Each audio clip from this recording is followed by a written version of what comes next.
Comrade, খুব ভালো লাগছেই তো। একটাই টার্গেট ছিল, তৃণমূলকে হারাতে হবে যে কোনো মূল্যেই হোক। তাই বামের ভোট রামে কনভার্ট। এটা যদি বলেন তাহলে বলে আমি মিথ্যা কথা বলছি। আরে শুভেন্দু অধিকারী নিজেই তো ভবানীপুরে দাঁড়িয়ে বলেছে আমি 10,000 সিপিএমের ভোট পেয়েছি, আমি সিপিএমের কাছে কৃতজ্ঞ। তার বিরুদ্ধে তো একবারও বলেননি যে উনি মিথ্যে কথা বলছেন।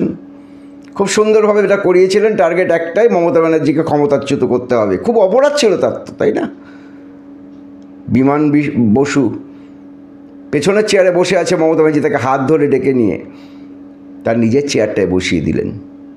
দেখেননি এই রাজনৈতিক সৌজন্যবোধ মমতা বন্দ্যোপাধ্যায় দেখি খুব অন্যায় করেছিলেন। মাইক লাগাতেন আর চোং ফুঁকতেন কেবলমাত্র মমতা বন্দ্যোপাধ্যায়ের নামেই গালাগাল, বিজেপির নামে একটাও কথা বলতেন না।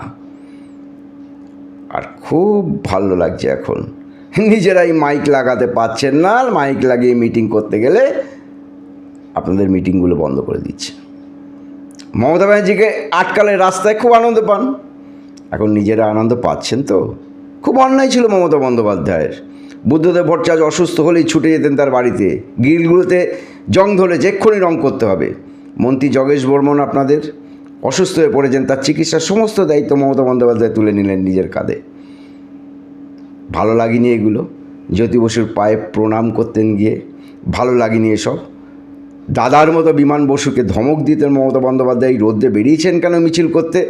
আপনাকে এখনও বহুদিন বাঁচতে হবে এই বাংলার স্বার্থে। আপনি বাড়ি যান, আমি এদের সাথে কথা বলে নেব। এগুলো ভালো লাগতো না, তাই না? শুধু মমতা বন্দ্যোপাধ্যায়ের পেছনের যাতা কথা বলা, নোংরা ভাষা ব্যবহার করা। আজকে তার প্রত্যুত্তরটা পাচ্ছেন তো। আমরা প্রত্যুত্তর দিনই, আমরা রাজনৈতিক সৌজন্যবোধ দেখিয়েছি বরাবরই। এখন কেমন লাগছে কমরেড? ভালো আছেন তো?